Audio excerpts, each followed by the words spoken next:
Salam sejahtera, salam sehat selalu dalam kasih Yesus bagi sahabat Kristus dimanapun saudara berada. Damai sejahtera Kristus memerintah dalam hati dan kehidupan sahabat Kristus yang terkasih. Bapak, Ibu, dan anak-anak, sahabat Kristus yang diberkati Tuhan, mari kita berdoa sebelum membaca firman Tuhan. Bapa Surgawi, terima kasih atas kasih-Mu bagi kami. Di saat ini, kami hendak membaca firman-Mu yang adalah kebenaran hidup dan terang bagi kami. Kami mohon, tuntunlah kami dengan Roh-Mu yang kudus, agar firman-Mu menjadi makanan bagi jiwa kami dan menyegarkan bagi roh kami. Dalam nama Tuhan Yesus, firman yang hidup, kami berdoa. Amin. Sahabat Kristus yang dikasihi dan diberkati Tuhan, bacaan sabda firman Tuhan di saat ini terambil dari kitab Nehemia pasal 5 ayat 14 sampai ayat yang ke-19. Beginilah bunyi sabda firman Tuhan. Sejak aku diangkat sebagai bupati di tanah Yehuda, yakni dari tahun ke-20 sampai tahun ke-32 pemerintahan Artasasta, jadi 12 tahun lamanya, aku dan saudara-saudaraku tidak pernah mengambil pembagian yang menjadi hak bupati. Tetapi para bupati yang sebelumnya, yang mendahului aku, sangat memberatkan beban rakyat. Bupati-bupati itu mengambil dari mereka 40 sikal perak sehari untuk bahan makanan dan anggur. Bahkan anak buah mereka merajalela atas rakyat. Tetapi aku tidak berbuat demikian karena takut akan Allah. Aku pun memulai pekerjaan tembok itu walaupun aku tidak memperoleh ladang. Dan semua anak buahku dikumpulkan di sana khusus untuk pekerjaan itu.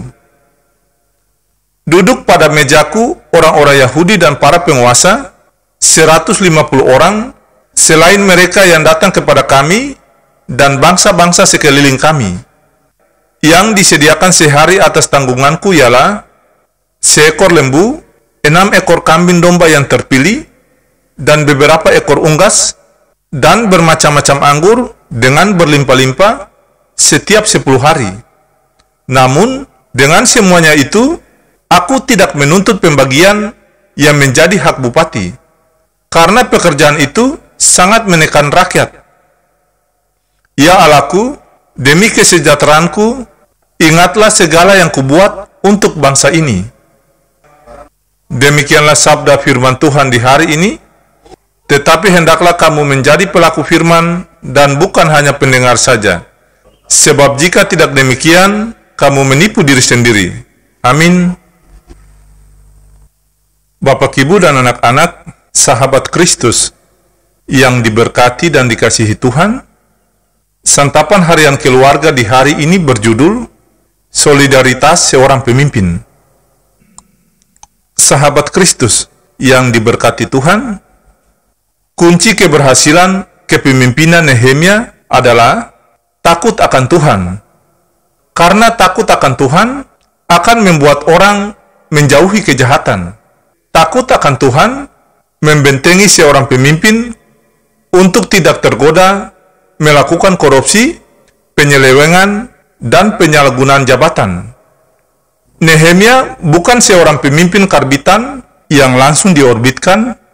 Dia menjadi pejabat publik setelah memiliki segudang pengalaman kepemimpinan.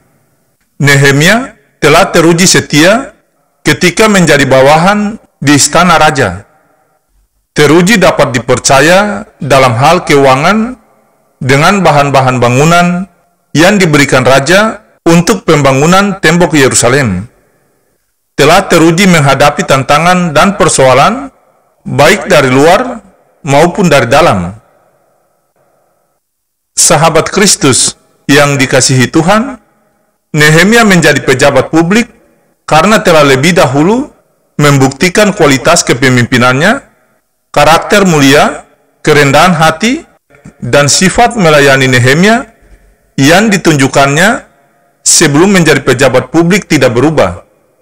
Menjadi seorang pemimpin masyarakat tidak merubah karakter ilahi Nehemia. Dia tetap menjadi pemimpin yang melayani dan memperhatikan kebutuhan bangsanya.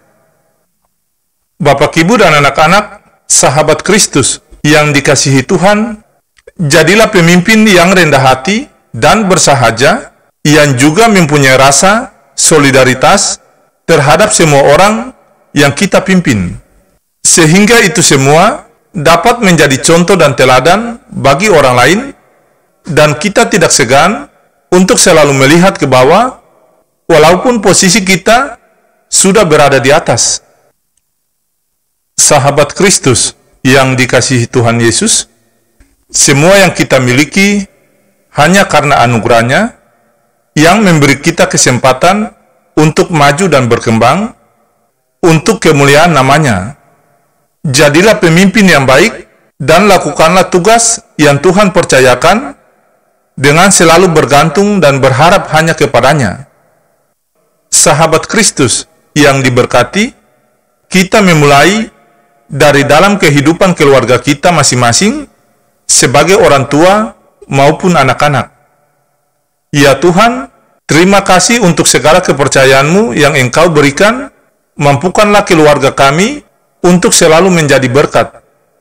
Damai sejahtera Kristus memerintah dalam hati dan kehidupan Bapak, Ibu, dan anak-anak, sahabat Kristus yang terkasih.